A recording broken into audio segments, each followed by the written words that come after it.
미국 백악관에서 또 한 번 놀라운 발표가 이어졌습니다. 트럼프가 던진 상호관세 카드에 전 세계가 술렁이고 있는데요.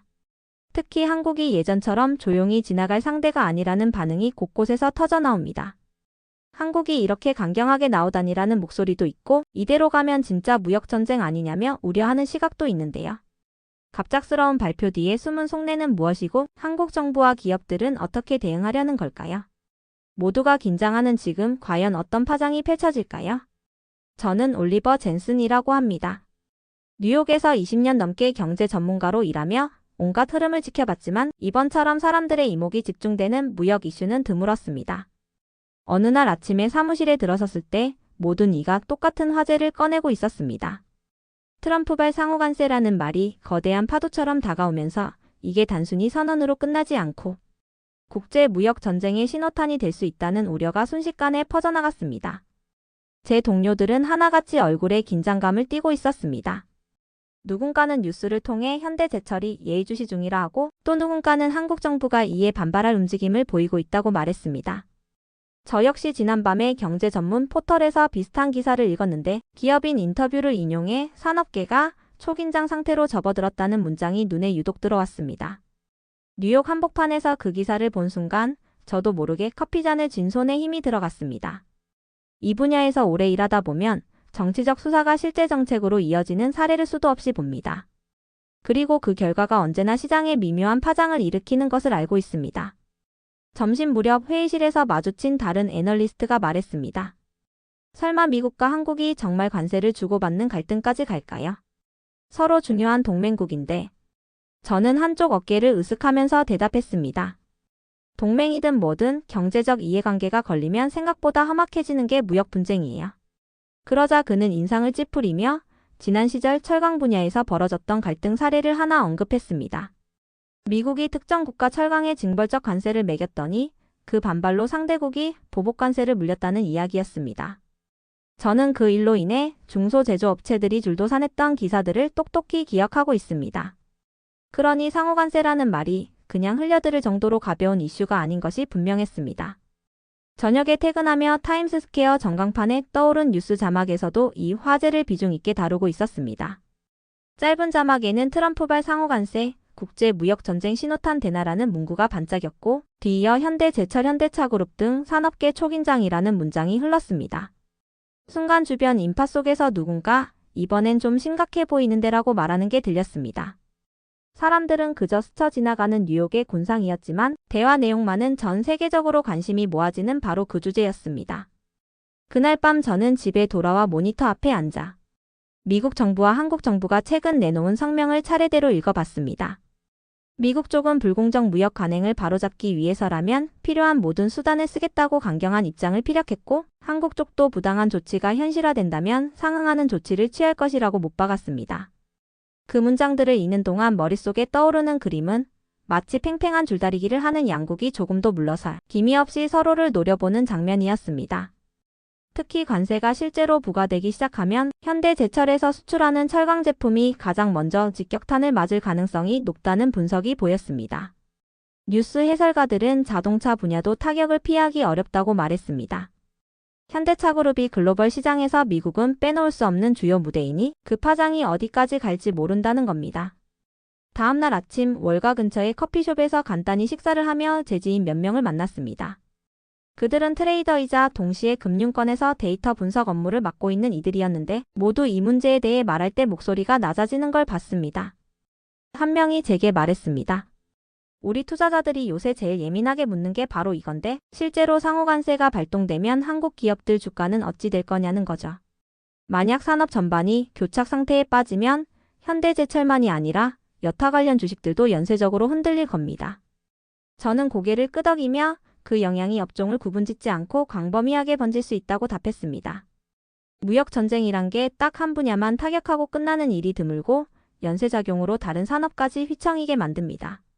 식사를 마치고 사무실로 돌아오자 이번엔 한 신문사의 기자가 저에게 전화를 걸어왔습니다. 그는 다급한 목소리로 한국 정부가 대응 카드를 만지작거린다는 보도가 있던데 뉴욕 현지 시각으로 볼 때 기류가 어때 보이냐고 물었습니다. 저는 아직 표면적 발표는 없지만 몇몇 외신이 한국이 강수를 택할 수도 있다고 보도한 걸 확인했다고 전했습니다.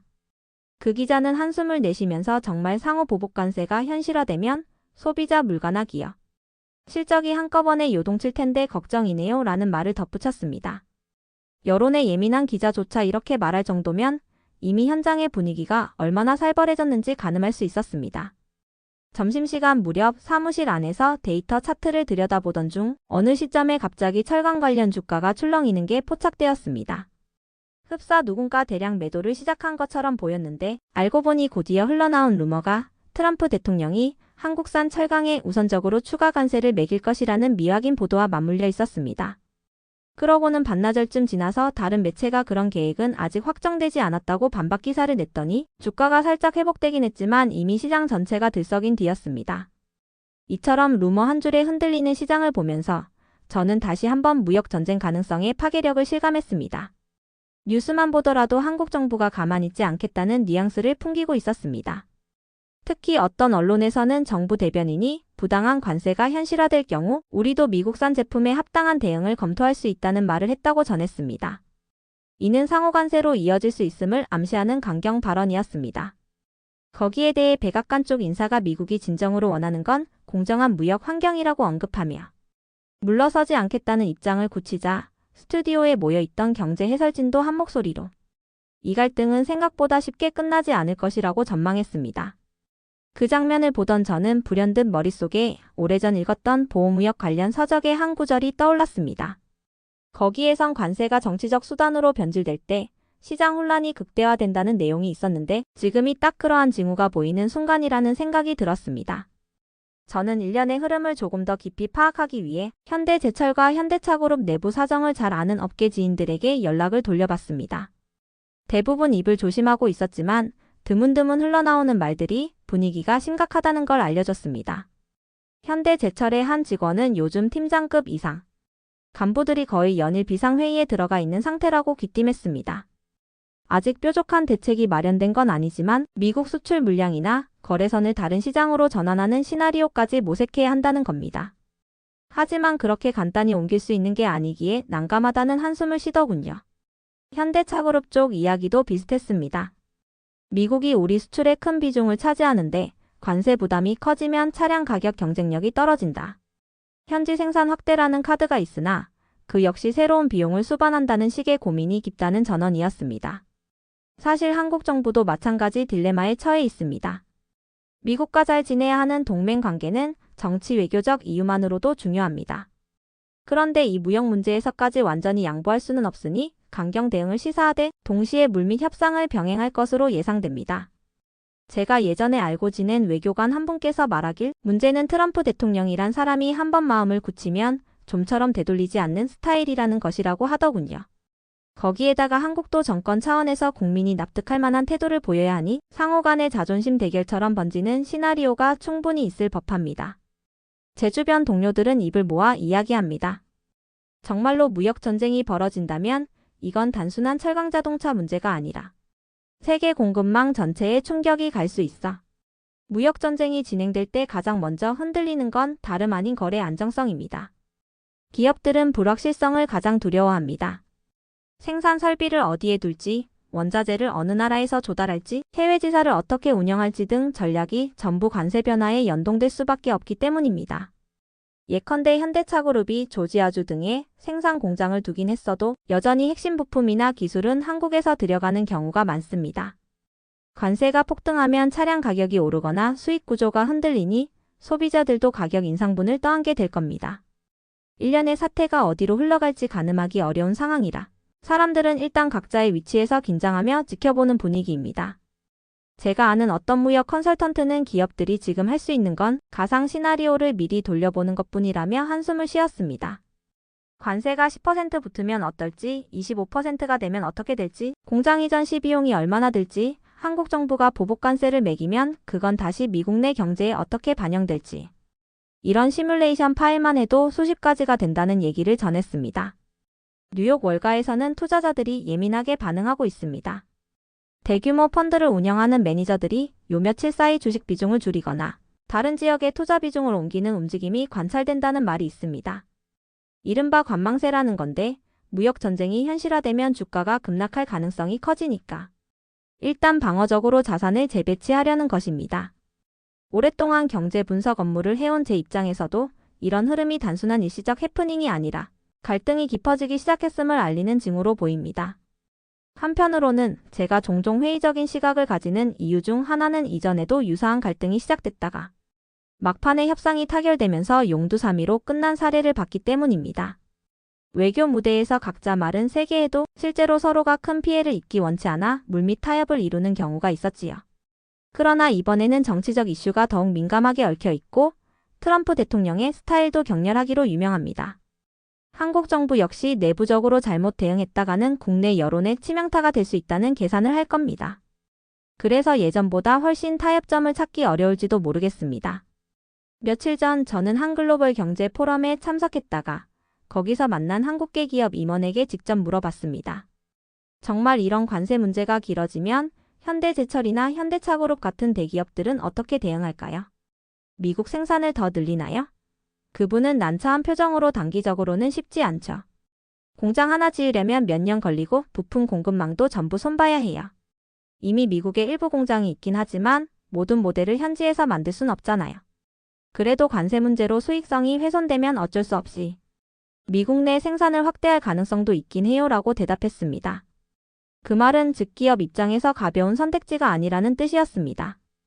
막대한 투자비가 들어가고 당장 몇 달 만에 해결될지도 모르는 문제에 대응하기 위해 대규모 설비를 이전하기는 어려운 노릇입니다. 그렇다면 한국 정부나 미국 정부가 어느 정도 중재안을 찾을 수 있느냐가 관건인데 양쪽 모두 물러서는 모습을 보이기엔 부담이 큽니다. 특히 한국에서 현대제철이나 현대차그룹은 상징성이 큰 기업이고 만약 이들이 큰 손실을 본다면 정부가 책임을 면하기 어렵게 됩니다. 미국 역시 일자리 창출과 국내 제조업 보호를 전면에 내세우는 트럼프 대통령의 공약을 떠올려보면 조금도 후퇴하지 않으려 할 가능성이 높습니다. 이처럼 강대강 구도가 형성되니 그 파장은 그대로 시장에 투영되어 전 세계가 긴장하는 국면이 만들어집니다. 다른 한편으로는 제가 생각하기에 무역 전쟁이 가시화되면 소소한 경제 지표부터 천천히 나빠질 가능성이 큽니다. 관세가 높아지면 수출액이 줄어들고 수출 기업들이 생산량을 조절하면서 일자리가 줄어들 수도 있습니다. 소비자 입장에서는 수입 물가가 오르니 지갑이 얇아질 것입니다. 그러다 보면 국내 소비가 줄어들고 기업 투자가 보수적으로 변하고 이런 악순환이 더 크게 퍼지게 됩니다. 정치적으로는 자신의 강경한 면모를 과시할 수 있겠지만 결과적으로 양쪽 다 손해를 보는 구도가 흔히 나타납니다.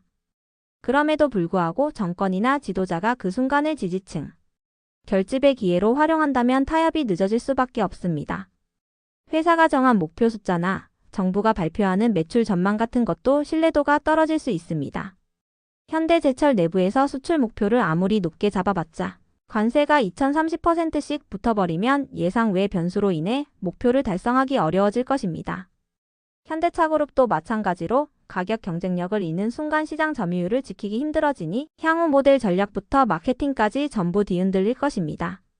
그러면 투자자들은 이 기업들의 장기적 전망을 불투명하게 보고 주가가 출렁이는 현상이 계속될 수 있지요. 실무자들 사이에서는 혹시라도 트럼프 대통령이 단발성으로 압박만 가하고 실제 관세는 애매하게 끝나지 않겠느냐는 낙관론도 들리긴 합니다. 워낙 거친 수사로 상대를 겁주는 후 협상을 유리하게 이끌어낸다는 정치적 전력이 있다는 것이 그 근거입니다. 반면 반대론자들은 이번엔 미국 국민에게 강력한 보호무역 성과를 보여주려는 의도가 더 강하니 예전과 다를 수 있다고 주장합니다. 이렇듯 의견이 분분하지만 불확실성 자체가 시장과 기업을 위축시키는 건 변함없습니다. 제가 근무하는 사무실에서도 이런 상황에 대비해 컨설팅 보고서를 만들고 있습니다. 그 보고서에는 무역 전쟁이 본격화될 경우 나타날 시나리오별 결과를 추산해 두었습니다. 예를 들어 상호관세가 10% 수준에서 오가고 끝나면 손해는 크지 않을 거라는 결론이지만 2530% 정도로 치닫는다면 현대제철의 대미 수출이 절반 이하로 떨어지고 현대차그룹도 단기적으로 매출 타격을 피하기 어렵다는 예상입니다.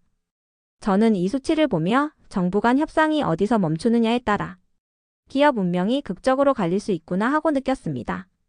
저녁 늦게 퇴근할 무렵 건물 밖으로 나서니 노을빛이 번지고 있었습니다. 거리엔 관광객들이 삼삼오오 모여 사진을 찍고 있었고 직장인들은 바쁘게 걸어가고 있었습니다. 수많은 사람이 바쁘게 사는 모습은 변함없지만 그중 상당수는 곧 이 무역 분쟁의 여파를 체감하게 될지도 모른다는 생각이 들어 마음 한켠이 무거워졌습니다. 글로벌 시대에 살아가는 우리가 정치적 경제적 파도에 얼마나 취약한지를, 그리고 그 파도가 개인 일상에까지 이어지는데 시간이 그리 오래 걸리지 않는다는 사실을 다시금 깨닫게 됩니다. 바로 다음날 아침 사무실에 들어섰더니 모니터 화면에 또 다른 긴급 뉴스가 떴습니다. 백악관 고위 관계자가 미국은 더 이상 손해보는 무역을 용납하지 않을 것이라며 구체적인 관세 리스트를 곧 발표하겠다고 예고했다는 소식이었습니다. 덕분에 사무실 공기도 다시금 얼어붙었습니다. 다들 혹시 한국 철강과 자동차가 제일 먼저 찍히는 게 아닐까 하는 우려를 입에 담았습니다. 그리고 그 순간부터 주가 차트는 다시 출렁이기 시작했습니다. 저는 모니터를 보며 속으로 생각했죠. 이제 정말 초읽기에 들어간 것 같구나. 그로부터 몇 시간 뒤 한국 정부 측 대변인이 TV에 나와 발언했는데 표정이 상당히 굳어 보였습니다. 일방적인 조치가 현실화되면 우리도 상응하는 대응을 하지 않을 수 없다라는 문장이 어딘가 차가운 결의로 들렸습니다. 이를 두고 제가 아는 정치평론가는 이 말은 사실상의 선전포고에 가깝다고 해석했습니다. 한편 뉴스 앵커는 차분히 브리핑하면서 각종 통계를 띄워줬습니다. 미국과 한국의 교역 규모, 철강 자동차 분야의 무역 흑자 적자 수치, 그리고 만일 이 부분에 관세가 적용된다면 어떤 식으로 타격이 가해질지에 대한 간단한 그래픽이 나왔습니다. 비록 시청자 마이너스 프렌들리한 그래픽이긴 하지만 그 내용을 요약하자면 지금 상황이 생각 이상으로 심각할 수 있다는 메시지였습니다. 이렇듯 하루하루가 다르게 상황이 전개되는 걸 보며 많은 이가 정말 세계가 두 갈래로 나뉘는 듯한 위기감을 느끼기 시작했습니다. 세계화와 자유무역을 추구해온 지난 몇십 년간의 흐름이 이렇게 한순간에 뒤집어질지도 모른다는 공포가 서서히 현실감 있게 다가옵니다. 회사 사무실 책상 너머로 보이는 뉴욕의 빌딩 숲을 바라보며 저는 문득 이 화려한 도심도 보호무역의 충격에서 완전히 자유로울 순 없겠지라는 생각이 들었습니다. 실제로 대형 투자은행들 사이에서도 만약 장기전이 시작되면 글로벌 자본 흐름이 엉키고 환율도 크게 출렁일 것이라는 이야기가 오가고 있다는 걸 들었기 때문입니다. 그날 밤 저는 오랜만에 조금 일찍 퇴근해 집으로 돌아왔습니다. 계속되는 긴장 국면에서 잠시라도 머리를 식히고 싶어 소파에 앉아 뉴스를 틀었는데 마침 또 트럼프 대통령이 기자들과 만나 한 발언이 중계되더군요. 그는 여전히 특유의 어조로 우리는 공정한 무역을 원한다. 그렇지 않다면 관세로 대응할 것이다 라고 말했습니다. 그리고 취재진의 질문에 한국도 예외가 될 수 없다고 못 박았습니다. 그 장면을 보면서 제가 떠올린 건 결국 아무도 손해를 보고 싶지 않은데 모두가 애매한 치킨 게임에 돌입한 것 같다는 사실이었습니다. 한국 정부와 현대제철, 현대차그룹을 비롯해 산업계 전반이 초긴장하는 이유가 바로 여기에 있습니다. 서로가 물러서지 않으면 충돌은 불가피해 보입니다. 더 길게 보면 이 상호관세 이슈는 단순히 두 나라만의 문제가 아닐 가능성이 큽니다. 다른 나라들도 이를 지켜보다가 자신들에게도 비슷한 압박이 가해진다면 어떻게 할지 시나리오를 준비할 겁니다. 그럼 도미노처럼 각국이 자기 보호를 위해 관세를 올리고 그런 보호주의 흐름이 전 세계에 퍼지면 대다수가 손해를 보는 결과로 이어질 겁니다. 예전 역사책에서도 보았지만 1930년대 대공황 시절 보호무역 강화가 세계 경제를 더 깊은 수렁에 빠뜨린 사례가 있습니다. 물론 지금 상황이 그 정도까지 갈지는 단언할 수 없지만 흐름이 악화한다면 무시하기 어려운 파장을 낳을 것입니다. 제 사무실 동료 중 한 명은 그럼에도 결국 어느 정도 선에서 합의가 이뤄지겠죠. 아무리 트럼프 대통령이라도 미국 기업들조차 큰 피해를 보면 지지층이 돌아설 테니 쉽게 밀어붙이진 않을 거예요 라고 말했습니다. 사실 이런 낙관론도 일리가 있습니다. 현대제철과 현대차그룹은 미국 내에서 직접 투자도 꽤나 해왔으니 미국 경제에 일조하는 측면이 있고 그 사실을 무시하기도 어려울 테니까요. 그렇지만 정치적 고려가 얽히면 예측 불가능한 결정이 나올 수 있기에 누구도 속단하지 못하는 분위기입니다. 이처럼 점점 복잡해지는 상황 속에서 저는 기본적으로 트럼프발 상호관세가 실제 무역 전쟁으로 번질지 여부가 전 세계가 주시해야 할 관전 포인트라는 결론에 이르렀습니다. 기업들은 이미 대응책을 고민 중이고 금융시장은 변동성이 커지고 양국 정부는 서로 강경한 언사를 주고받으면서 뒤로는 협상의 여지를 살피고 있을 것입니다. 어느 순간 누가 먼저 손을 내미느냐에 따라 갈등이 완화될 수도 있겠지만 그 타이밍을 놓친다면 크고 작은 기업들이 연쇄적으로 타격을 입는 모습이 펼쳐질 겁니다. 글로벌 경제를 오랜 기간 분석해온 제 입장에서는 관세 폭탄으로 일컬어지는 보호무역 조치가 결국에는 양날의 검이 될 수밖에 없다는 사실을 잘 압니다. 하나의 산업을 지키기 위해 다른 산업이 희생을 치르기도 쉽고 길게 보면 자국 소비자에게도 불리하게 작용하기 마련입니다. 그럼에도 정책 결정권자들은 짧은 기간의 정치적 이득이나 지지율 상승을 위해 과감한 선택을 하곤 합니다. 지금 우리가 보는 건 그 단면일지도 모르겠습니다. 한국 역시 마찬가지입니다. 기업 보호와 국민 경제에 대한 책임이 있기에 쉽사리 양보할 수 없을 것입니다. 저는 앞으로도 뉴욕에서 이 상황을 면밀히 지켜보며 업데이트되는 정보를 하나하나 정리해갈 예정입니다. 여기까지가 현재까지 제가 파악한 분위기와 흐름의 1단계 요약 정도일 겁니다. 이미 이 글만으로도 길었지만 사실 아직 표면에 드러나지 않은 변수나 향후 전개 가능성은 더 많습니다. 이후에도 주요 발표나 양측의 입장 변화가 있을 때마다 시장이 어떻게 반응하는지 그리고 현대제철과 현대차그룹이 구체적으로 어떤 움직임을 보이는지 따라가 보려 합니다. 국제 무역 전쟁이 실제로 촉발된다면 그건 단순히 국가 대 국가가 싸우는 게 아니라 기업과 소비자, 근로자에게까지 영향을 미치는 삶의 문제이기 때문입니다. 지금까지의 내용을 정리해보면 트럼프 대통령의 강경 발언은 단순 협박 수사가 아닐 가능성이 있고 한국 정부도 물러날 생각이 없어 보입니다. 산업계는 이미 대응 준비에 들어갔으며 금융시장 역시 민감하게 반응하고 있습니다. 그리고 그 중심에는 현대제철과 현대차그룹이 미국 시장에서 어떤 역할을 해왔고 앞으로 어떻게 살아남을지가 달려 있습니다. 이 정도가 현재 시점까지 제가 전할 수 있는 가장 솔직한 평가입니다. 물론 내일이 되면 또 다른 뉴스를 보고 깜짝 놀랄지도 모릅니다. 그런 예측 불가능성이 바로 지금 우리가 마주한 글로벌 경제의 현실입니다. 다만 저는 이 모든 것을 눈앞에서 지켜보는 사람으로서 앞으로 벌어질 일들을 최대한 꼼꼼히 기록하고자 합니다. 언젠가 이 시기를 돌아볼 때 그때 그런 불안이 있었고 그 불안이 이런 식으로 해소되거나 혹은 심화됐다는 걸 명확히 알 수 있도록 말입니다. 그로부터 며칠이 지나자 더욱 구체적인 이야기가 흘러나오기 시작했습니다. 저는 아침 일찍 사무실에 도착해 한껏 예민해진 트레이더들과 애널리스트들이 주고받는 대화를 들었습니다. 그들은 모두 트럼프발 상호 관세가 어떤 식으로 현실화될지를 궁금해하며 서로 정보 조각을 맞추고 있었습니다. 특히 현대제철에 대한 추가 관세가 먼저 나올 가능성이 높다는 설이 퍼지고 있었는데 왜 그런 관측이 나오는지 묻자 한 트레이더가 답했습니다. 미국이 가장 민감하게 반응하는 산업 중 하나가 철강 분야라며 이 분야의 무역 적자를 상징적으로 부각하는 전략을 선택할 수 있다는 것이었습니다. 한편 한국 정부가 실제로 어떤 대응책을 마련 중인지도 뜨거운 논쟁거리였습니다. 방송사에서는 정부 관계자가 아직 확정된 것은 없다라는 답변을 계속 내놓고 있었는데 경제 전문 기자들은 물밑에서 대응 관세 리스트를 어느 정도 그려놓은 것 같다라는 말을 흘리고 있었습니다. 그가 구체적으로 언급한 품목들은 미국산 자동차나 농산물을 포함할 수 있다고 하더군요. 그러면 미국 내에서도 반발이 거세져서 상황이 금세 악화될 수 있습니다. 뉴스 속 해설가들은 이를 놓고 보복이 이어지는 수순은 전형적인 무역 전쟁 패턴이라고 지적했습니다. 사실 이런 흐름은 저뿐만 아니라 뉴욕의 수많은 경제 전문가들도 예상하던 바입니다. 문제는 어느 시점에서 양측이 멈출지를 누구도 예측하기 어렵다는 데 있습니다. 왜냐하면 정치적 논리가 개입되면 경제적 합리성보다 지지층을 의식한 판단이 우선시될 수 있기 때문입니다. 트럼프 대통령이 자신의 지지 기반에게 보호무역 조치를 실천하고 있다고 과시하는 순간 한국 정부 입장에서는 물러서면 안 된다는 여론이 형성될 가능성이 큽니다. 그리고 현대제철이나 현대차그룹으로서는 예측이 불가능한 관세에 맞춰 생산량과 수출 전략을 계속 바꿔야 한다는 말이 됩니다. 특히 현대차그룹의 경우 미국 현지 시장은 절대 무시할 수 없는 규모이기에 관세 폭탄이 떨어지면 어떤 방식으로든 대응해야 합니다. 현지 공장 확대를 선택한다면 투자금이 엄청나게 들어가고 그렇다고 수출 물량을 크게 줄이면 매출 자체가 줄어듭니다. 이 상황을 지켜보면서 제 동료 중 한 명이 결국 현대차가 선택해야 하는 건 관세를 감수하며 어느 정도 가격 경쟁력을 포기할 것이냐 아니면 큰 비용을 들여 미국 내 생산 비중을 늘릴 것이냐 양자택일이 될 수밖에 없을 것이라고 말했습니다.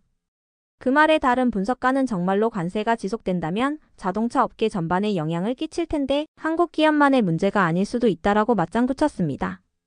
글로벌화된 시장에서는 한 국가의 조치를 가하면 다른 국가들도 이를 예의주시하며 대응 전략을 세우기 때문입니다. 이런 분위기 속에서 하루가 멀다 하고 백악관이나 한국 정부 측에서 흘러나오는 이야기에 뉴욕 증시가 출렁이곤 했습니다. 때로는 미국이 생각만큼 강경 일변도로 가지 않을 수도 있다라는 소문이 돌면 주가가 소폭 반등했고, 이내 다른 매체가 트럼프 대통령이 더 세게 나갈 것이라고 보도하면 다시 하락했습니다.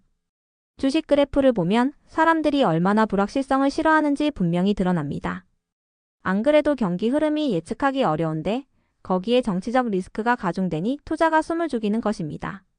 그 와중에 제가 어떤 기업 임원과의 대화에서 흥미로운 사실을 들었습니다. 현대제철에서 미국으로 수출되는 제품들 중 일부는 이미 계약 조건의 관세 변동 가능성을 반영한 신규 조항이 들어갔다는 것입니다. 예컨대 가격 협상을 할 때 관세가 X% 이상 오르면 해당 계약을 재논의할 수 있다든지 혹은 수량을 줄이는 대신 다른 지역으로 돌릴 수 있다는 식의 안전장치가 마련되고 있다고 합니다. 이는 곧 무역전쟁이 단기에 끝나지 않을 거라는 불안감이 기업 실무 차원에서도 확산되고 있음을 보여줍니다. 며칠 전 어느 심포지엄에 참석했다가 그 자리에서 만난 한국계 경제학자가 사실 한국 정부가 가장 우려하는 건 현대차그룹보다는 현대제철 쪽일 수 있다라고 귀띔했습니다. 자동차는 현지 공장이 있어서 어느 정도 방어가 가능하지만 철강은 수출 의존도가 높고 일단 관세가 부과되면 그 경쟁력을 급격히 잃을 수 있다는 게 이유였습니다. 그는 한국 정부로서도 현대제철이 미국 시장에서 퇴출당하는 시나리오는 상상도 하고 싶지 않을 것이라고 했습니다. 하지만 트럼프 대통령이 이 산업을 콕 집어 압박한다면 답이 없다는 게 문제라고 덧붙였습니다. 결론적으로 한국 쪽도 매우 난처한 처지인 셈입니다.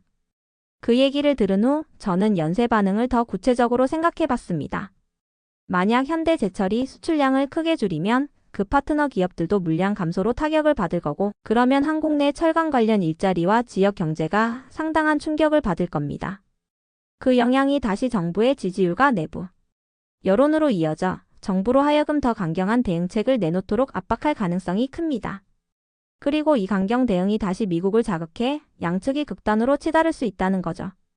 일종의 악순환이 발생하는 셈입니다. 제가 가끔 만나는 외교 전문가는 이럴 때 가장 필요한 건 솔직한 대화인데 현재는 양측이 언론 플레이를 통해 서로를 견제하고 있어 쉽지 않아 보인다라고 말했습니다.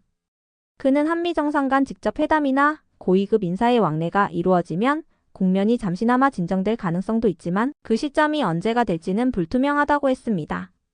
게다가 트럼프 대통령이 국내 정치 이슈를 고려해 무역 정책 카드를 계속 활용할 수도 있으니 한국 정부로서는 안심할 수 없다는 것이었습니다. 한편 뉴욕의 기업인들은 나름대로 현실적인 관점에서 접근하고 있습니다. 전자제품 수입업계에 종사하는 제지인은 만약 자동차나 철강에 큰 관세가 붙기 시작하면 다른 제품들도 언제든 후순위로 추가될 수 있다고 봐야 한다. 그럼 우리도 물건 가격을 올려야 하고 그 부담이 소비자에게 전가되면 매출이 떨어지겠죠라며 걱정했습니다. 말하자면 특정 산업만의 문제가 아니라 보호무역의 불길이 번지는 순간 미국 내 소비시장도 영향을 받을 수 있다는 겁니다. 물가가 오르면 소비가 줄고 그 여파로 기업 활동이 위축될 수밖에 없습니다. 일각에서는 이런 관세 정책이 미국의 제조업 부흥을 돕는다고 보기도 하지만 현대차그룹 같은 해외 기업이 미국 내 공장을 돌리는 것도 미국 지역 경제에 상당히 기여해온 사실은 간과하기 어렵습니다. 저 역시 과거 리서치 차원에서 알라바마주 현대차 공장을 방문했을 때 지역 주민들이 현대가 들어오고 나서 일자리가 많이 생겼다라며 고마워하던 인터뷰를 본 기억이 있습니다. 그런 맥락에서 보면 무역 전쟁이 진행되면 미국 내부에서도 해당 지역 정치인이나 주민들이 반발할 수 있다는 예측도 가능합니다. 실제로 관세가 세게 부과되면 현대차가 생산비 부담을 견디지 못해 생산 축소를 고민하거나 수익성 악화를 이유로 현지 투자를 주저할 수도 있습니다. 이렇게 서로 맞물린 상황을 보고 있자면 과연 누가 이 대립을 먼저 풀어줄까 하는 의문이 듭니다. 보통은 대화를 통해 어느 정도 타협하는 선에서 마무리되는 게 일반적이지만 이번에는 트럼프 대통령이 미국의 이익을 최우선으로 하겠다라는 명분으로 지지층을 결집시키고 있기 때문에 한국 정부가 양보하기가 쉽지 않습니다. 반대로 한국 정부도 우리 기업을 지켜야 한다는 국내 여론을 외면하기 어렵습니다. 제가 볼 때 이 갈등은 생각보다 오래 갈 수도 있고 그간 기업들은 지속적으로 커다란 불확실성과 싸워야 할 것입니다. 그날 오후 모처럼 해가 잘 드는 사무실. 창가에 서서 밖을 내다보니 화창한 날씨와 달리 마음속은 복잡했습니다. 저는 다시 데이터를 살펴보기 위해 모니터 앞으로 돌아와 최근 한 달간의 주가 변동 그래프를 천천히 살펴봤습니다. 현대제철 관련 뉴스가 나올 때마다, 그리고 트럼프발 상호간세 관련 루머가 확산될 때마다 출렁이는 패턴이 확연했습니다. 그 패턴이 단순히 단발성 해프닝이면 괜찮겠지만 누적되다 보면 시장 참여자들이 리스크를 회피하기 위해 돈을 빼버리고 실물 투자가 줄어드는 악영향으로 이어집니다. 저는 이 흐름이 언제 끝날지 알 수 없어 더욱 우려스럽게 느껴졌습니다. 저녁 무렵 회사 근처 식당에서 지인들과 간단히 식사를 하게 됐는데 그중 한 명이 한국 자동차 부품회사의 해외 법인에서 일한 경험이 있는 사람이었습니다. 그는 예전에 관세 이슈가 잠깐 불거졌을 때도 부품 공급 차질이 생겨 모든 일정이 뒤흔들린 적이 있었다. 부품 하나하나가 여러 나라를 오가며 생산되는데 관세가 오른다는 소문만으로도 물류 계획이 막 뒤죽박죽이 된다라고 회상했습니다. 그때는 결국 해당 이슈가 조기에 수습되어 큰 피해가 없었지만 이번처럼 국가 간에 서로 강경 발언이 오가는 양상이라면 피해가 훨씬 클 거라고 우려하더군요. 현대차그룹이 직접 타격을 입는 것뿐 아니라 협력업체나 부품사들도 연쇄 충격을 받게 되니 실질적 고용 문제로 이어질 가능성도 큽니다. 그 이야기를 듣고 있자니 제가 예전에 조사했던 무역전쟁 사례들이 머릿속을 스쳐갔습니다. 냉정히 말해 무역전쟁에서 확실히 승자라고 부를 만한 쪽은 거의 없습니다. 장기적으로 보면 양쪽 다 손해를 보는 경우가 대부분이었고 한쪽이 일시적으로 이익을 얻는다 해도 다른 측면에서 손해를 입어 결과적으로 플러스 마이너스가 엇비슷해지곤 했습니다. 결국 어느 정도 선에서 협상하고 서로 체면을 살려주는 식으로 매듭을 짓는 시나리오가 가장 흔한 결말이었습니다. 그렇다면 왜 매번 이런 갈등이 되풀이 되느냐 하면 단기적으로 자국 산업을 지킨다는 정치적 메리트가 크고 이득을 구체적으로 체감하기 어렵다는 이유가 큽니다. 실제로 현대제철이 미국 시장에서 거둘 수익이 줄어든다면 그 여파는 한국 경제 전반에 미칠 것입니다. 자동차 분야 역시 마찬가지고 이는 고스란히 한국 정부의 문제로 확산됩니다. 반대로 미국 입장에서는 자국 철강회사나 자동차 회사들을 보호한다는 명목 아래 관세를 활용할 수 있지만 동시에 수입 물량이 줄어들어 가격 상승이 발생하면 미국 소비자나 다운스트림 산업이 손해를 보는 역풍이 불 수 있습니다. 그리고 한국이 보복에 나선다면 미국의 수출 산업 또한 타격을 받습니다. 양국 정치인이 어떤 타협안을 찾지 못하면 글로벌 가치 사슬이 흔들리면서 전체 경제 파이가 줄어드는 흐름을 밟게 됩니다. 저는 다음날 아침 출근 전에 잠깐 뉴스를 켰는데 거기선 한국 정부가 다음 주에 특별 기자회견을 예고했다는 속보가 나오고 있었습니다. 트럼프 대통령이 움직일 기미가 보이니 한국도 발빠르게 대책을 발표하거나 혹은 메시지를 던지려는 듯 보였습니다. 앵커는 이 소식을 전하며 진짜 무역 전쟁이 임박했는지 주목된다는 멘트를 했습니다. 그 문장을 듣고 저는 어딘지 모르게 소름이 돋았습니다. 수십 년 전 책에서나 보던 용어인 무역전쟁이 이렇게 일상의 뉴스에서 무심히 흘러나오는 시대가 되었다니 새삼 무겁게 느껴졌습니다. 사무실에 도착하자마자 동료들과 이 뉴스를 두고 이야기를 나눴습니다. 모두가 이제 한국 정부가 좀 더 구체적 보복 리스트를 언급할지도 모른다라는 추측을 내놓았습니다. 어떤 이는 그럼 미국이 또 거기에 반발해 갈등이 더 심해질 것이라고 걱정했고 다른 이는 오히려 구체적 카드를 제시해야 협상이 시작될 수 있다는 반론을 펼쳤습니다. 이렇게 의견이 갈리는 걸 보며 제가 한 가지 깨달은 건 모두가 답답해하면서도 각자 관점에 따라 상황을 다르게 해석하고 있다는 사실입니다. 어떤 이들은 트럼프 대통령의 언행을 강력한 협상술로 보고 실제로 물리적 충돌까지 가지 않을 거라 믿습니다.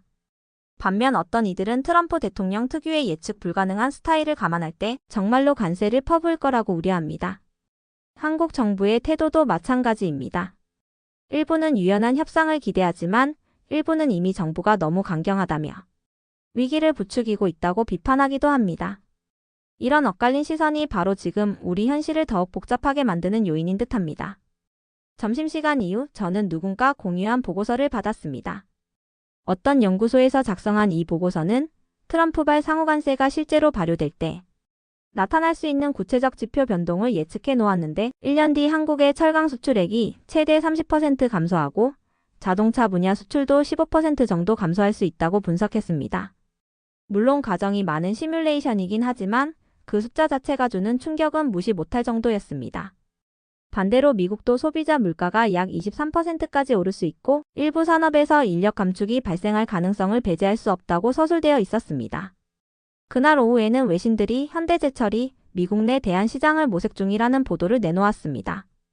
그런데 실제로 현대제철은 공식 해명을 통해 아직 구체적 계획은 없다라고 부인했습니다. 이는 시장에 더 큰 혼란을 야기했는데 일부 투자자들은 이 부인에도 불구하고 내부적으로 시나리오를 세우고 있을 것이라는 의심을 거두지 않는 분위기였습니다. 결국 진실이 무엇이든 간에 그 과정에서 생기는 불확실성이 주가에 악영향을 미친다는 점은 변함이 없습니다. 저녁에 퇴근하며 본 거리 풍경은 한결같았지만 내리 속에는 온통 관세와 무역 전쟁에 대한 생각뿐이었습니다. 저는 이대로 가면 정말로 세계가 보호무역의 시대로 되돌아가는 게 아닐까 하는 불안감을 지울 수 없었습니다. 물론 한편에선 협상론자들이 결국 막판에 절충안이 나오게 되어 있다며 낙관론을 펼치고 있지만 트럼프 대통령의 지지층이 이를 어떻게 받아들일지 미지수이고 한국 정부 역시 쉽게 물러설 것 같지 않아 보이기 때문입니다. 서로가 기싸움을 하는 국면이라 누가 먼저 웃으며 손을 내미기가 쉽지 않아 보였습니다. 그로부터 얼마 지나지 않아 한국 정부의 공식 브리핑이 발표된 날이 왔습니다. 저는 생중계를 볼 수 없어 사무실에서 동료들과 함께 뉴스를 지켜봤습니다. 브리핑 내용은 예상대로였는데 한국도 정당한 권리를 지키기 위해 필요한 수단을 강구하겠다는 입장이었습니다. 구체적 품목을 언급하진 않았지만 모두가 이제 미국산 제품에 대한 보복 관세가 현실화될 수 있다는 걸 간접적으로 느낄 수 있었습니다. 동시에 미국 쪽에서는 그렇다면 우리도 더 많은 품목의 관세를 부과할 수 있다는 이야기가 흘러나왔습니다. 이런 식으로 서로 주고받는 말이 이어지는 양상을 두고 학자들은 전형적인 무역 전쟁 단계라고 진단했습니다. 처음엔 우린 관세를 올릴 수도 있어 라는 경고로 시작했다가 상대 측이 맞서서 그래. 그럼 우리도 올린다라는 수순을 밟으면서 갈등의 골이 깊어지는 패턴입니다. 산업계 초긴장이란 말이 결코 과장이 아니라고 느껴졌습니다. 현대제철 관계자들이 사내 메시지에서 현재 상황을 주시 중이며 정부와 협력해 방안을 모색하겠다라고 전했다는 후문도 들려왔습니다. 그 말인즉슨 회사 단독으로 해결할 수 없는 정도의 사안이라는 뜻이겠지요. 몇몇 경제 전문가는 이런 사태가 현실화될 경우 한미 관계가 단순 무역 분쟁을 넘어 정치 안보 분야에도 미묘한 파장을 줄 수 있다고 내다봤습니다. 이미 여러 외교 현안이 걸려있는 가운데 이 무역 갈등까지 겹치면 서로 다른 영역에서의 협력도 부담이 될 수 있다는 겁니다. 예를 들어 군사 동맹에 대한 국민인식이나 외교적 접촉의 신뢰도 등이 함께 흔들릴 수 있다는 분석입니다. 이러한 관점을 접하니 경제 문제만으로도 버거운데 전방위적 갈등으로 번질 가능성까지 생각해야 한다니 상황이 한층 무겁게 다가왔습니다. 이처럼 사건이 점점 복합적으로 얽히면서 뉴욕에서는 해당 문제를 다루는 컨퍼런스나 포럼이 잇따라 열리기 시작했습니다.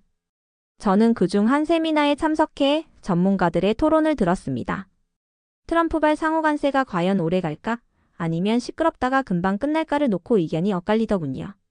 어떤 이들은 트럼프 대통령이 원하는 협상안을 빠르게 관철시키고 승리 선언 후 후퇴할 거라 봤고, 다른 이들은 이 문제가 국제 무역 전쟁 신호탄이 되어 더 오래 끌 거라고 예상했습니다. 확실히 알 수 있는 건 모두가 현대제철과 현대차그룹 같은 기업을 주목한다는 사실이었습니다. 그들이 어떻게 반응하는지를 통해 한국 정부의 의중을 어느 정도 짐작할 수 있다는 논리였지요. 세미나가 끝난 뒤 한 한국계 참가자와 잠깐 이야기를 나눴는데 그는 미국에서 한국 관련 비즈니스를 오래 해온 사람들은 이 갈등이 생각보다 심각하다고 보는 편이라고 말했습니다. 그 이유를 묻자 과거엔 이 정도 단계에서 수그러드는 신호가 있었지만 지금은 양쪽 정부의 태도가 더욱 단호하기 때문이라고 했습니다. 또한 트럼프 대통령이 대중에게 어필하기 좋은 카드가 바로 무역 문제이니 자칫하면 장기화될 거라는 우려를 감추지 않았습니다. 심지어 그는 만약 상황이 더 악화되면 현대차가 미국에서 판매하는 차 가격이 엄청나게 오르고 그걸 감당 못해 철수까지 고민할 수도 있지 않겠냐는 극단적 시나리오까지 언급했습니다. 물론 제 생각엔 당장 그렇게까지 가진 않겠지만 어느 정도 가능성은 열려 있다고 봅니다. 이처럼 주변에서 쏟아지는 분석과 전망들을 들으며 저는 제 나름대로 또 하나의 가정을 세워봤습니다. 혹시 미국이 압박을 강하게 걸고 한국 정부가 물러서지 않으면서 서로 소리만 높이다가 어느 순간 극적으로 합의하는 상황이 올 수도 있다는 겁니다. 정치 세계에선 종종 최악의 시나리오 직전까지 갔다가 극적 타결을 이끌어내는 일이 벌어지곤 합니다. 그 과정에서 큰 소음을 내지만 최종적으로는 서로가 조금씩 양보의 체면을 살리는 방식이죠. 만약 그렇다면 당장의 시장 혼란은 결국 일시적 해프닝에 그칠 수도 있습니다. 하지만 이 역시 확신할 수 없는 부분입니다. 저는 이런 일련의 생각들을 메모해가며 다음 주에 있을 한국 정부의 추가 발표와 백악관의 구체적 언급을 기다리고 있습니다. 혹시라도 트럼프 대통령이 한국이 우리를 부당하게 대우해 왔다는 식으로 강도 높은 발언을 하면 그 즉시 언론이 이를 대서특필하며 한국 정부의 반응을 기다릴 겁니다. 반대로 한국 측이 먼저 보복 관세 품목을 공개한다면 미국 쪽에서 더 크게 반발할지도 모릅니다. 이렇게 긴장감이 최고조로 치달을수록 산업계 초긴장 상태는 더욱 고조되겠지요. 현대제철과 현대차그룹 임직원들도 하루하루 뉴스를 보며 가슴을 졸이는 형국일 겁니다. 특히 현대제철의 경우 이미 대한수출처를 물색한다는 이야기가 다시 기사화되었고, 현대차그룹도 미국 판매량이 줄어들 경우를 대비해 동남아나 유럽 시장 공략을 강화한다는 소문이 나오고 있습니다. 그렇지만 이 모두가 구체적인 계획으로 확정된 건 아니니 투자자들은 더 불안해합니다. 저는 대체 언제쯤 이 혼란이 수습될지 점점 궁금해집니다. 최근 몇 년간 여러 무역 갈등이 있었어도 이 정도로 큰 이목을 끈 사안은 드물었거든요. 해가 지고 나면 종종 맨해튼 거리의 야경을 바라보면서 서로 얽힌 이해관계가 어떻게 풀릴까 조용히 상상해보곤 합니다. 미국은 거대 시장을 틀어지고 있고 한국은 그 시장에 대한 높은 의존도를 갖고 있습니다. 동시에 미국도 한국과의 동맹과 경제협력이 꼭 필요한 상황이니 그 균형점을 어디에서 찾을지에 따라 결론이 바뀔 것입니다. 가끔은 이 모든 게 정치적 수사에 불과하길 바라며 실제 산업계 피해가 최소화되길 바랄 뿐입니다. 제가 아는 한인사는 이렇게 표현했습니다. 현대차그룹과 현대제철이 이 상황에서 얼마나 잘 버티느냐가 한국의 경제력, 신뢰도를 보여주는 바로미터가 될 수도 있어요. 만약 여기서 제대로 대응을 못해 무너진다면 미국뿐만 아니라 다른 나라들과의 협상에서도 한국이 어려워질 겁니다. 그의 말에 담긴 무게가 크게 다가와 저는 아무 말도 하지 못했습니다. 무역 분쟁은 단순히 수출입 숫자를 왔다 갔다 하는 게 아니라 국가 이미지와 협상력, 그리고 향후 경제 전략에까지 영향을 미치는 복합적인 문제이기 때문입니다. 이후에도 여러 언론이 현대차그룹이나 현대제철 임원을 인터뷰했지만 대체로 원론적 입장만 내놓았습니다. 현재 상황을 예의주시하고 있으며 아직 구체적으로 결정된 사항은 없다라는 답변이 공식 라인에서 반복되는 듯 했습니다. 그러나 물밑에서는 분주하게 움직이고 있겠지요. 관세가 실제로 오른다면 원가율부터 물류 라우팅, 인력 재배치까지 모든 게 달라지니 말입니다. 지금은 보안 유지가 중요할 테니 그 움직임이 겉으로 드러나지 않을 뿐입니다. 한편 미국 내에서도 일방적 관세 정책에 우려를 표하는 목소리가 늘고 있습니다. 일부 정치인들은 자칫하면 동맹국을 잃을 수도 있다라거나 보호무역이 결국 우리 국민에게 불리하게 작용할 것이라고 지적하기도 합니다. 언론도 무조건 트럼프 대통령 편만 들지는 않습니다. 오히려 이게 장기적으로 미국 경제에 득이 되는지를 면밀히 검토해야 한다는 논설이 신문사설에 실리고 있습니다. 그러나 그런 합리적 목소리가 정치적 구호와 충돌할 경우 대중적으로는 강경책이 더 호소력 있게 다가갈 수도 있어 복잡합니다. 이렇듯 엇갈리는 이해관계 속에서 모두가 말 그대로 숨죽여 지켜보고 있습니다. 제가 요즘 들어 가장 많이 듣는 질문은 그럼 이 갈등 언제쯤 끝날 것 같습니까?까입니다. 하지만 저는 대답하기가 매우 어렵습니다. 트럼프 대통령 특유의 예측 불가 스타일과 한국 정부의 단호한 태도, 그리고 현대제철과 현대차그룹이 미칠 수 있는 파급 효과 등이 서로 꼬리에 꼬리를 물고 있어서 어느 순간 갑자기 극적 합의가 나오거나 혹은 반대로 한참 동안 교착 상태가 이어질 가능성이 동시에 열려 있습니다. 현장에 있는 경제인들조차 내일 어떤 뉴스가 터질지 몰라서 계획을 세우기가 힘들다고 토로합니다. 한편 이미 업계 일부에서는 관세 폭탄 시나리오가 터지면 협력업체부터 도산이 이어질 수 있다는 우려가 나옵니다. 특히 중소철강가공업체나 부품사들은 세계 시장에서 경쟁력이 그리 강하지 않을 수 있어 관세 충격이 생기면 금방 무너진다는 겁니다. 이 경우 실업자가 늘어날 것이고 지역 경기까지 흔들리는 담원호 현상이 일어날 수 있습니다. 저 역시 금융위기 시절 비슷한 파급 과정을 지켜본 적이 있습니다. 몇몇 대기업의 문제가 하청업체로 번지고 그것이 다시 소비 위축으로 연결돼 경기가 전반적으로 식는 현상 말입니다. 그래도 완전히 암울한 전망만 있는 건 아닙니다. 일부 경제 전문가는 양국 정부가 언론에 드러난 것보다 더 활발하게 물밑 협상을 하고 있을 거라고 추정합니다. 서로가 협상의 지렛대로 관세 위협 카드를 쓰고 있지만 실제로는 직격탄을 피하기 위해 타협점을 모색한다는 것입니다. 만약 그런 시나리오가 맞다면 어느 날 갑자기 양측이 합의에 도달했다라는 뉴스가 나올 수도 있겠지요. 그 시점에 대한 촉각을 곤두세우는 사람들도 많습니다. 심지어 어떤 트레이더들은 언제 합의 소식이 터질지를 미리 예상하고 투자 포지션을 잡으려 하기도 합니다. 그렇지만 합의가 나온다 해도 그 과정에서 산업계와 투자자들이 입은 마음고생이 작지 않을 겁니다. 이미 현대제철과 현대차그룹이 비용을 들여 여러 시나리오를 준비하고 있을 것이고 이를 다시 원점으로 돌리는데도 추가 리소스가 필요할 것입니다. 무엇보다 한번 흔들린 신뢰를 회복하는 일은 쉽지 않습니다. 무역 갈등이 재발할 수 있다는 불안이 남아있는 한 기업들은 대규모 투자나 장기 프로젝트 진행에 신중을 기할 테니 성장 속도가 떨어질 가능성이 큽니다. 이와 같은 복잡한 전망이 난무하는 가운데 뉴욕 시장은 여전히 거대한 자본 흐름 속에서 빠르게 돌아가고 있습니다. 각종 지표가 조금만 흔들려도 수백만 달러가 움직이고 그 뒤에는 카운틀러스 투자자와 근로자의 삶이 걸려 있다는 사실을 다시금 상기하게 됩니다. 관세라는 수단이 정치적 도구로 활용되면서 이런 불확실성이 모든 계층에까지 미치게 되는 것이죠. 오늘 하루만 해도 여러 언론에서 트럼프발 상호관세라는 문구를 연신 언급하며 미국과 한국 양측의 입장 변화가 있을 때마다 속보를 내보냈습니다. 그 뉴스 스크롤을 가만히 지켜보며 저는 불과 몇 개월 전까지만 해도 이런 상황을 전혀 예상 못했던 사람들이 많았을 텐데 세상이 정말 빨리 변하긴 한다고 생각했습니다. 국제무역전쟁이라는 표현도 과장처럼 들리던 게 이제는 점점 현실감을 띠고 있으니 말입니다. 이렇듯 하루하루가 긴장의 연속이니 주변 사람들과 만날 때마다 화제가 결국 여기에 귀결됩니다. 식당에서 식사를 하면서도 술자리에서 농담을 주고받다가도 마무리는 그래도 현대제철과 현대차그룹이 타격을 덜 받으려면 어떻게 해야 할까? 한국 정부가 어떤 대책을 내놓을까 같은 얘기로 이어집니다. 저도 20년 넘게 뉴욕에서 경제 분석을 해왔지만 이 정도로 모든 이가 한 목소리로 특정 이슈를 주시하는 광경은 흔치 않습니다. 아마도 이 글을 읽는 분들 중에는 정말 이런 관세 전쟁이 우리 일상에 큰 영향을 줄까라고 반문하실 수도 있습니다. 하지만 저는 경험상 국제 무역의 흐름이 한번 꼬이기 시작하면 생각보다 빠르게 식탁 물가나 일자리, 금융자산 등에 영향을 미친다는 걸 여러 차례 목격했습니다. 대기업이 수출의 차질을 빚으면 그 하청업체들은 납품량이 줄고 또 그 업체 직원들은 소비를 줄이게 됩니다. 한 나라 경제가 침체에 들어가면 글로벌 경기에도 파급 효과가 생기고 결국 우리 모두가 적잖게 타격을 받게 됩니다. 그렇기에 트럼프발 상호관세가 실제로 촉발되어 산업계 초긴장 상태가 더 깊어지면 그 여파는 현대제철과 현대차그룹에 국한되지 않을 것으로 보입니다. 세계 여러 나라가 이 움직임에 촉각을 곤두세우고 있으며 혹시 한국이 관세를 보복하면 다른 지역도 유사한 조치를 취할 빌미가 될 수 있다는 분석이 있습니다. 이렇게 다국적 보호무역 흐름이 확산될 위험성은 이미 여러 국제기구에서도 우려한 부분입니다. 국제통화기금이나 세계무역기구 등에서 줄곧 경고해온 바가 실현될 수 있다는 겁니다.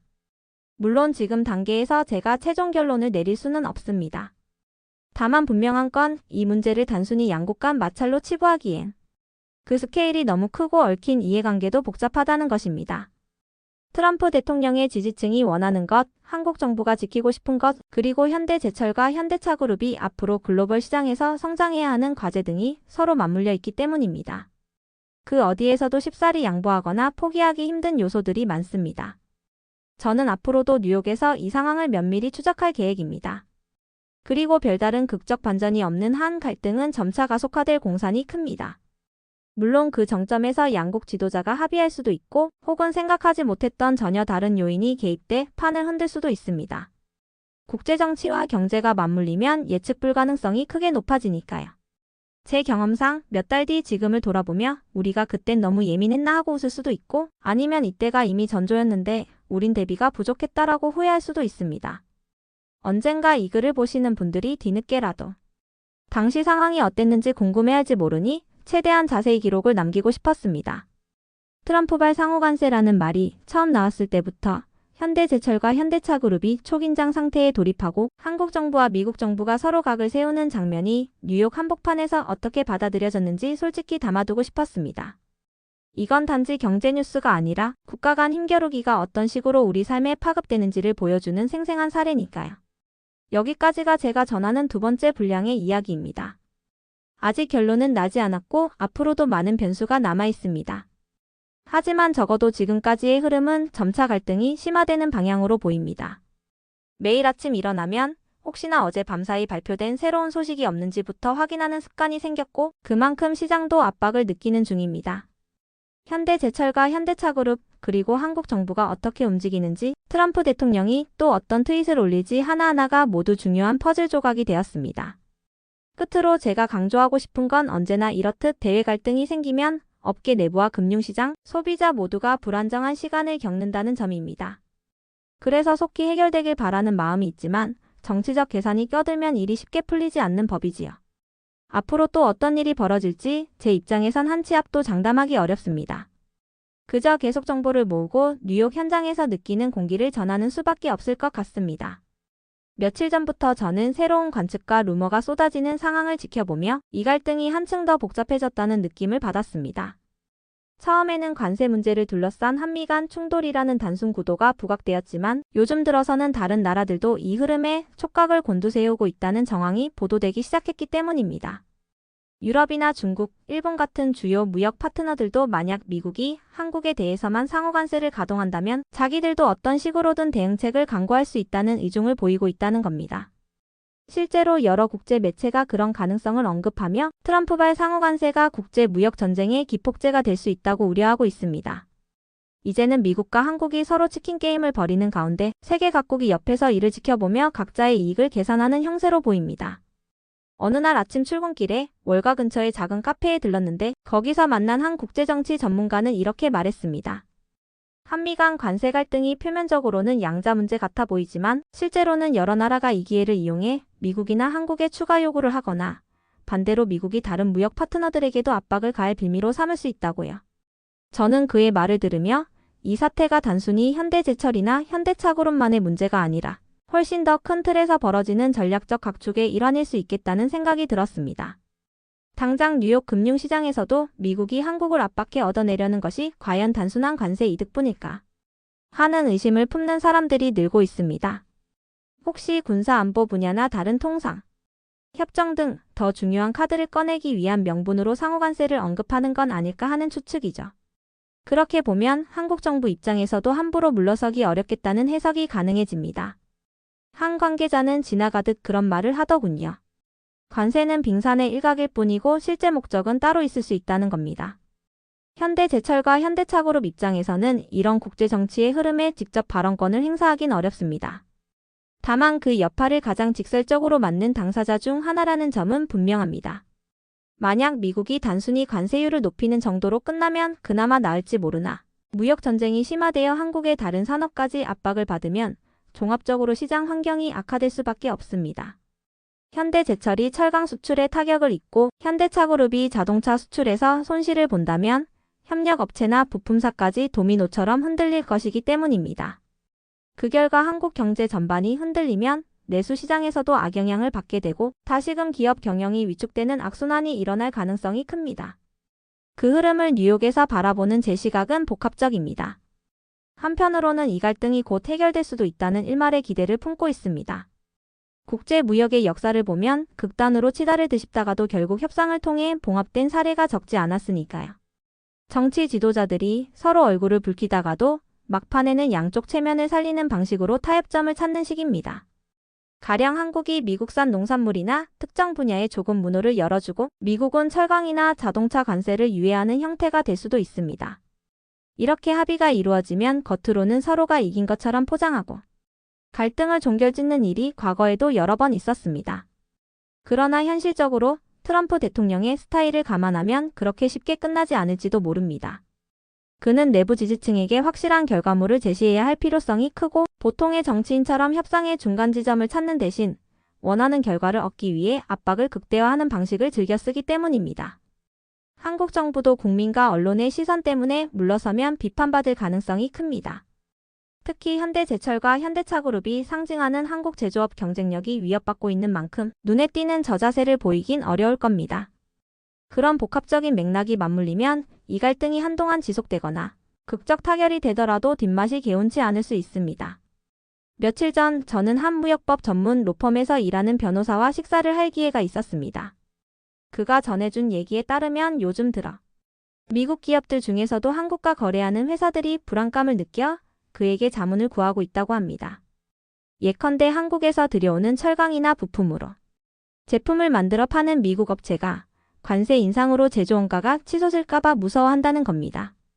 이 업체들은 오히려 미국 정부에 로비를 해서 한국에 대한 무역 제재를 완화해달라고 호소할 수도 있습니다. 실제로 미국 내에서도 보호무역에 반대하는 목소리가 있으니 이 목소리가 얼마나 영향력을 발휘할지가 관건이라는 분석이었습니다.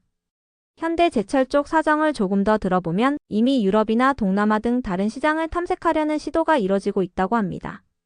물론 여러 해 동안 미국 수출에 의존해온 물량이 쉽게 다른 곳으로 옮겨지진 않겠지만 만일 무역 전쟁이 본격화돼서 미국 시장이 막힌다면 그 다음 플랜을 마련해야 하기 때문입니다. 회사 입장에서는 최악의 시나리오까지 고려해 물류 경로를 다변화하거나 해외 지사를 통한 간접 수출을 검토하는 등 여러 시나리오를 검토하지 않을 수 없습니다. 이 모든 과정이 비용과 시간을 요구한다는 점에서 관세 갈등이 장기화될수록 손해가 커질 수밖에 없는 구조입니다. 현대차그룹 역시 비슷한 딜레마를 안고 있습니다. 미국 소비자들에게 브랜드 인지도가 점차 쌓여왔는데 만약 관세 때문에 가격이 크게 오르면 그동안의 마케팅 노력이 한순간에 무너질 수도 있다는 우려가 있습니다. 반면 현지 공장을 더 짓는다고 해도 시간이 오래 걸리고 대규모 투자금이 들며 관세 문제가 실제로 해소되지 않는다면 그 투자조차 위험해질 수 있습니다. 게다가 전기차나 미래 모빌리티 분야에서 글로벌 경쟁이 치열해지는 시점에 관세 같은 돌발 변수가 생기면 연구개발, 우선순위나 투자 스케줄도 바뀔 수 있다는 게 임직원들의 고민이라고 합니다. 이렇게 산업과 정치가 복잡하게 얽히면 시장의 심리는 빠르게 나빠집니다. 제가 요즘 로이터나 블룸버그 같은 경제 매체를 보면 이 문제를 아주 높은 우선순위로 다루고 있습니다. 언론 기사 제목만 훑어봐도 분위기가 심상치 않습니다. 트럼프발 상호관세가 단순히 한미 무역 갈등이 아닌 전 세계적으로 보호무역주의가 강화되는 출발점이 될 수 있다고 보는 견해가 많습니다. 특히 중국과의 무역 분쟁이 과거부터 이어져 온 상황에서 한국과도 갈등이 격화된다면 미국이 사실상 다방면에서 보호무역을 실행하고 있다고 해석될 여지가 큽니다. 그 여파로 유럽도 자극을 받고 일본도 자국 산업을 지키기 위한 조치를 꺼낼 수 있다는 시나리오입니다. 최근 들어 경제학계에서도 무역 갈등이 야기하는 비용을 체계적으로 추산하려는 움직임이 커졌습니다. 여러 학자들이 과거 사례를 모델링해 이번 건을 대입해보는데 시뮬레이션 결과가 꽤 충격적이라는 소문이 들립니다. 관세가 10%만 올라도 기업들의 수익률이 크게 흔들리고 관세가 25% 이상 올라가면 일부 회사는 사실상 수출을 포기해야 할 수준이라 합니다. 이게 심각한 이유는 단지 몇몇 기업이 손해를 보는 차원을 넘어 국가 경제 전체가 휘청일 수 있기 때문입니다. 현대제철과 현대차그룹 같은 대기업이 주저앉으면 하청업체나 협력사들의 파급되는 충격이 막대하고 금융시장도 타격을 받을 것입니다. 제가 최근에는 한국 언론도 자주 모니터링하는데 그쪽에서는 이미 산업계 초긴장 상태를 상세히 다루고 있습니다. 기사 제목을 보니 현대제철이 수출 물량 조정을 고민 중이라는 이야기, 현대차그룹이 신규 모델 출시에 신중해졌다는 이야기 등이 쏟아집니다.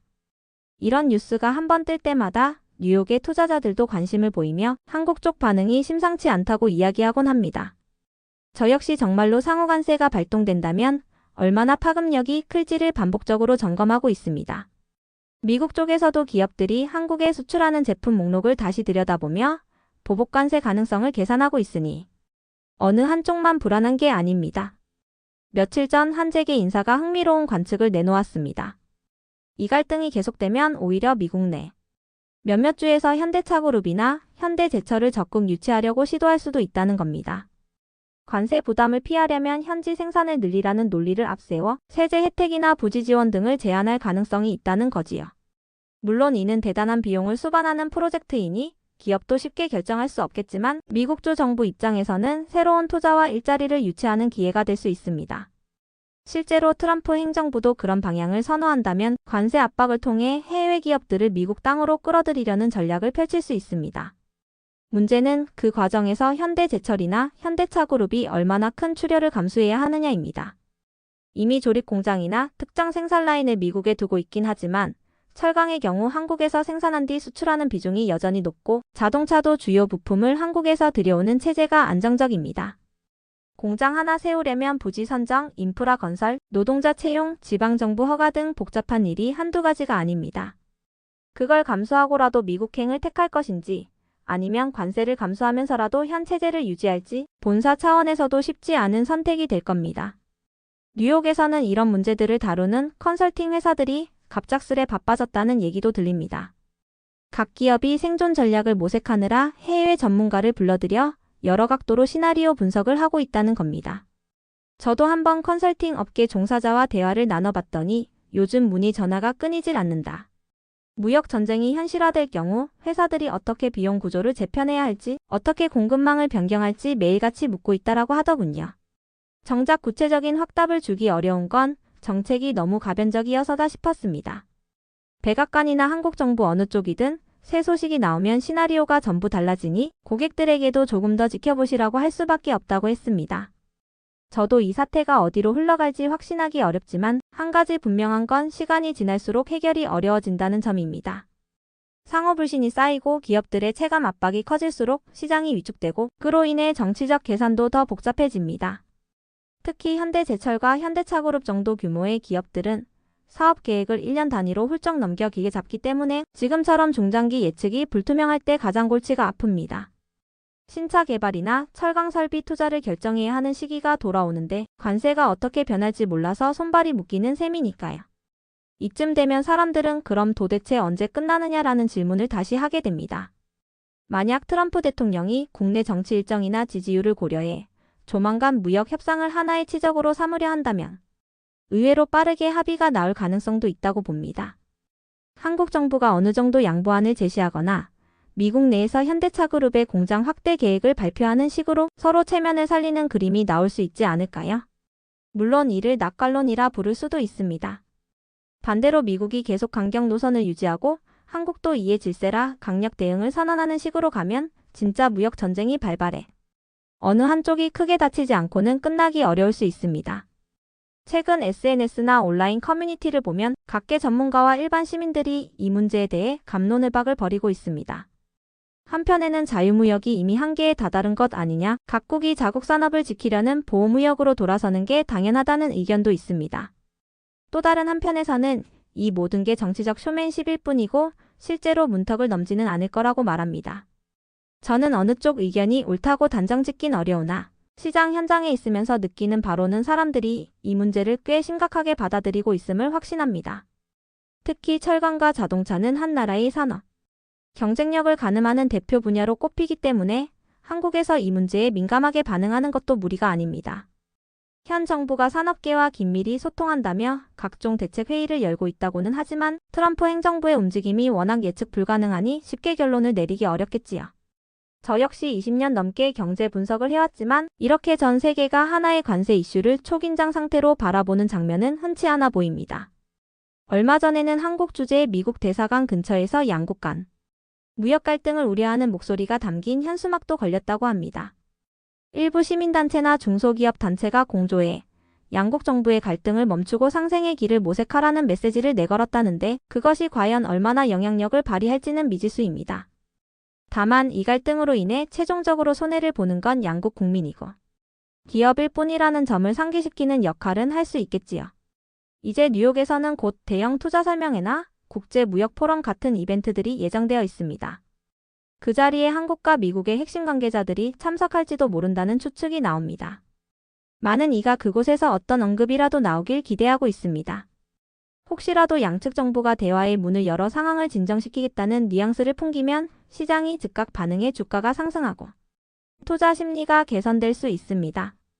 반대로 강경 발언이 재차 쏟아진다면 공포 심리가 확산될 가능성이 높습니다. 이처럼 한두 마디 말이 막대한 경제적 결과를 좌우하게 된다는 사실이 한편으로는 참 위험하다고 느껴집니다. 마지막으로 제가 뉴욕에서 몸으로 체감하는 분위기를 종합해 말하자면 모두가 지금이 결정적 분수령이라고 생각하는 듯합니다. 상호 관세로 인한 충돌이 현실화되어 완전한 무역 전쟁으로 가느냐 아니면 합의점을 찾아 일단락되느냐가 머지않아 판가름 날 거라는 겁니다. 현대제철과 현대차그룹 같은 대기업이 이 갈등을 맞이해 어떤 선택을 할지도 중요합니다. 실제로 관세가 부과되더라도 미국 시장을 포기하지 않고 추가 투자로 대응할 것인지 아니면 전략적 후퇴를 택할 것인지가 향후 업계 지형을 바꿔놓을 수 있습니다. 이는 곧 한국 정부의 협상력에도 영향을 끼칠 것입니다. 이미 상당한 분량으로 이야기를 풀어냈지만 아직 결정적 국면에 도달한 건 아닙니다. 다만 저는 이 기록을 통해 트럼프발 상호관세라는 단어가 처음 등장해 사람들의 이목을 사로잡고 현대제철과 현대차그룹이 산업계 초긴장 상태로 몰리는 과정을 최대한 생생하게 전달하고 싶었습니다. 갈등의 끝이 어디로 향할지는 시간이 알려주겠지요. 과연 국제무역전쟁 신호탄이 실제로 발사될지 아니면 격렬한 언쟁 끝에 협상으로 막을 내릴지 우리는 곧 알게 될 것입니다. 그리고 그 결과에 따라 수많은 사람의 직장과 생활, 기업의 투자 계획, 국가 경제의 방향까지 달라질 것이 분명합니다. 제가 그 마무리를 직접 목격하게 된다면 이 시점에서 쌓아온 기록들을 다시 펼쳐보며 어떤 길을 걸어왔는지 되돌아볼 생각입니다. 트럼프 대통령의 말 한마디에 뒤흔들리던 세계가 어느 쪽으로 기울었는지도 궁금하고 한국 정부와 기업들이 그 파도를 어떻게 견뎌냈는지도 후대에 전해질 교훈이 될 것입니다. 다만 지금으로서는 아직 전쟁의 깃발이 올려졌는지 아니면 올려지는 순간에 제동이 걸릴지 확답하기 이릅니다. 갈등이 장기화된다면 이전 어느 때보다도 복잡한 문제들이 불거질 것이고 합의가 이른 시점에 이루어진다면 많은 부분이 원상복구될 수 있겠지만 그 뒤에도 불안감은 쉬이 사라지지 않을 겁니다.